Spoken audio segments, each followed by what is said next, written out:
Well, assuming you've watched our previous videos in this photography series, you're now aware that exposure is controlled by three settings: the aperture, the shutter, and ISO value.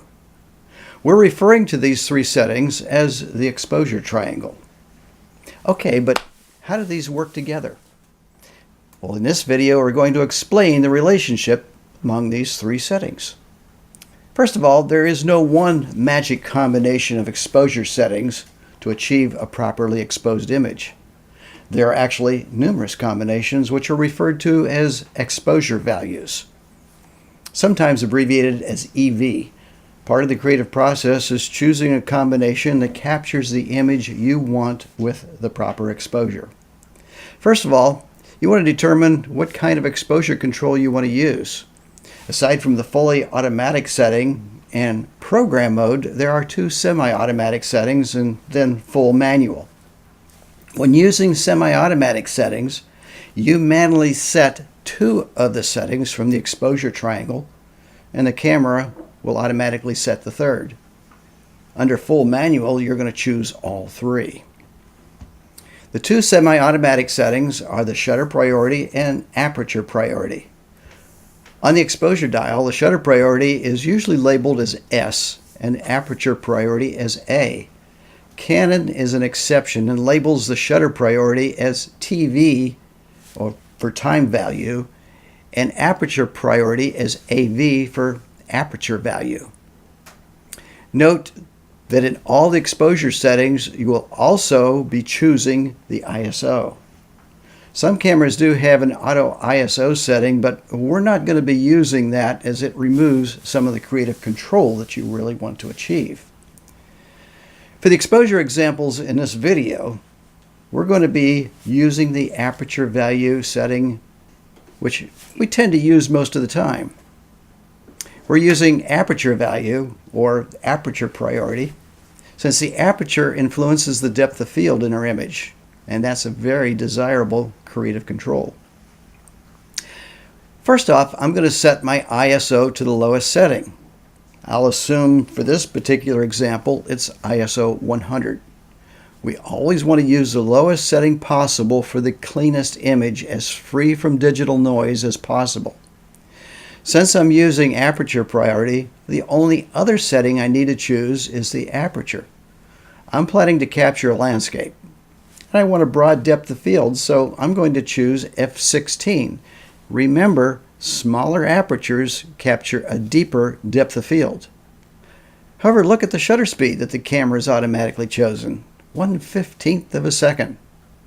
Well, I'm not using a tripod for this capture, so I would have to be super steady in order to prevent any movement of the camera during exposure, which would cause motion blur. What can I do? Well, I want to use f16 in order to get a nice deep depth of field, so the only other choice I have is the ISO. So I'm going to raise my ISO setting from 100 to 200, which will double the sensitivity. Look what happened to the shutter speed now. In order to adjust for the higher ISO, the camera has doubled the shutter speed to 1/30 of a second. I doubled the ISO. The aperture remained the same, so to achieve the same exposure, the camera cut the shutter speed down to 1/30 of a second. This is an example of the mathematical relationship among these values.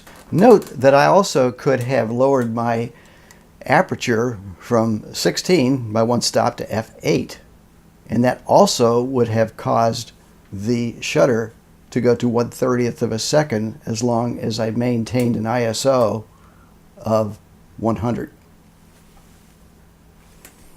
However, I'm still not totally comfortable even with 1/30 of a second. So I'll bump up my ISO one more time. I'll double it to ISO 400. In order to compensate, the camera has now changed the shutter speed from 1/30 of a second to 1/60 of a second.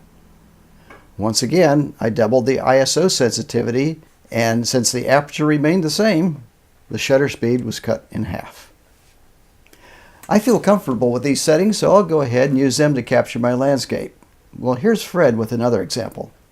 Hi folks, I enjoy macro photography, and I'd like to give you an example where I assume that I want a very narrow depth of field because I want to throw my background out of focus and isolate the subject. I'll start by setting my ISO to 100, since I basically are trying to get a shallow depth of field, and then to further get that shallow depth, I'm going to open my aperture up to f4.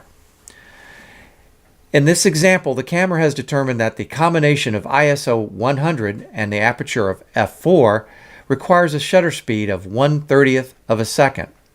My maximum aperture for the lens is f2.8, which is one stop faster than the f4 that I've originally set, and will produce an even shallower depth of field.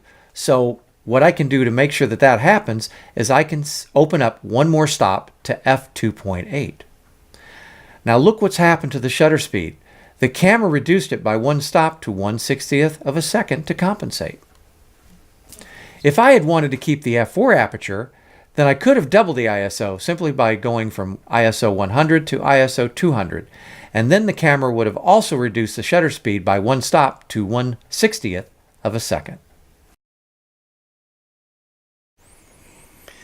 So this is how simple it is to set a desired exposure on your camera using shutter priority or aperture priority modes.